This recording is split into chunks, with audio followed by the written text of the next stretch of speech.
Sahabat setia Gowor yang dikasih Tuhan, Shalom. Hari ini adalah Selasa 3 Maret 2026. Bersama-sama hari ini kita akan merenungkan firman Tuhan yang semoga menjadi inspirasi dalam kita menjalani hidup, yang diambil dari Injil Matius 23 ayat 1 sampai dengan 12. Kita siapkan hati kita. Terpujilah Kristus Tuhan, Raja mulia dan kekal. Buanglah daripadamu segala durhaka yang kamu buat terhadapku, dan perbaharuilah hati serta rohmu. Terpujilah Kristus Tuhan, Raja mulia dan kekal. Tuhan bersamamu dan bersama rohmu. Inilah Injil suci menurut Matius, dimuliakanlah Tuhan.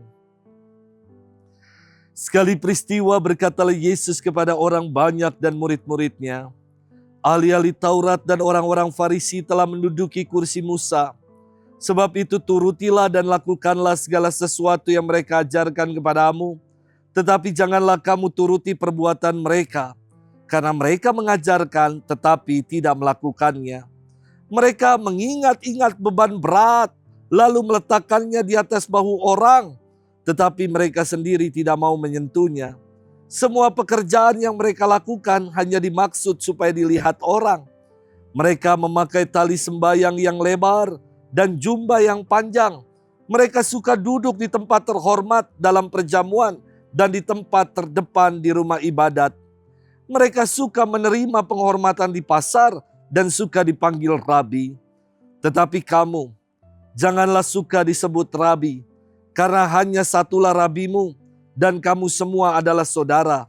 Dan janganlah kamu menyebut siapapun bapa di bumi ini, karena hanya satulah Bapamu, yaitu Dia yang di surga. Janganlah pula kamu disebut pemimpin, karena hanya satu pemimpinmu, yaitu Kristus. Siapapun yang terbesar di antara kamu, hendaklah ia menjadi pelayanmu. Barang siapa meninggikan diri akan direndahkan, dan barang siapa merendahkan diri akan ditinggikan. Demikianlah sabda Tuhan. Terpujilah Kristus. Sahabat setia Gowor yang dikasih Tuhan, Shalom.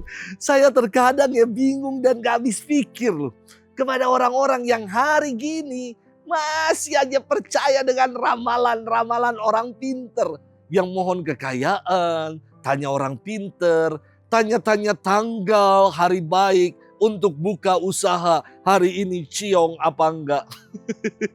Padahal ya, kalau orang pinter itu sungguh mengerti hari dan tanggal baik, kenapa enggak dia aja yang buka usaha dan jadi kaya? Jadi suka bingung dengan yang suka percaya kalau mau sukses harus ke Gunung Kawi lah untuk memperoleh pesugihan dan lain-lain. Saya kira kepercayaan akan tradisi-tradisi yang macam itu yang terus-menerus dilestarikan akan membuat iman kita semakin meluntur. Kepercayaan kita yang sejati akan Tuhan yang menyelenggarakan hari-hari yang baik untuk kita meluntur karena kita lebih percaya akan hari-hari yang baik atau hari-hari yang ciong buat kita. Sahabat setia Gowor yang dikasih Tuhan, dalam firman Tuhan hari ini Yesus mengkritik cara hidup para ahli Taurat dan orang-orang Farisi. Mereka menduduki kursi Musa, artinya menjadi pemimpin bagi orang-orang Yahudi. Namun, kelakuan mereka itu bukan sebagai pemimpin yang bijak, melainkan sebagai pemimpin yang berlaku munafik. Mereka mengajarkan namun tidak melakukannya. Mereka tampil layaknya komentator yang fasih memberikan komentar tanpa menjadi aktor yang setia melakukannya. Kita tahu ya, kalau lagi nonton sepak bola atau nonton badminton, kita lebih ahli berkomentar, smash, pukul, kiri, oper, tendang. Tapi kalau disuruh turun ke lapangan, kicep kita, tidak bisa apa-apa. Lebih ahli berkomentar daripada melakukan.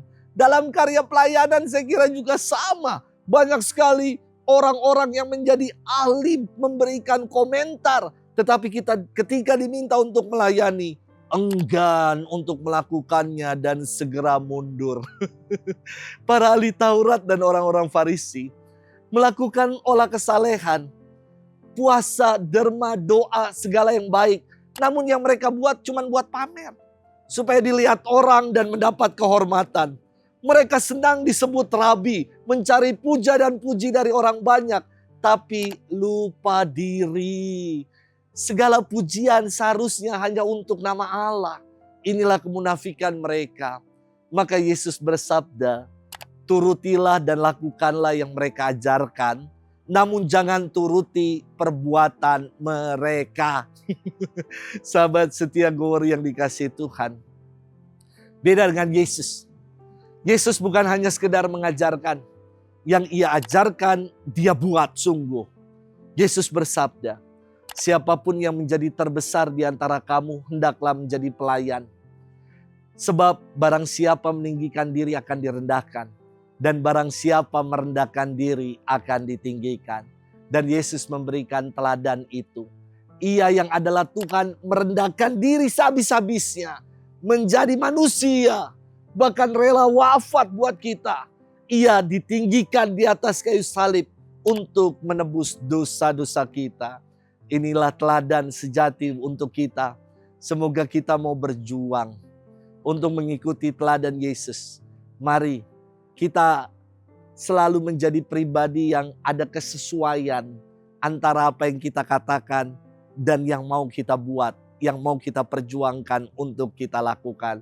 Jangan hanya menjadi pribadi yang omong doang saja.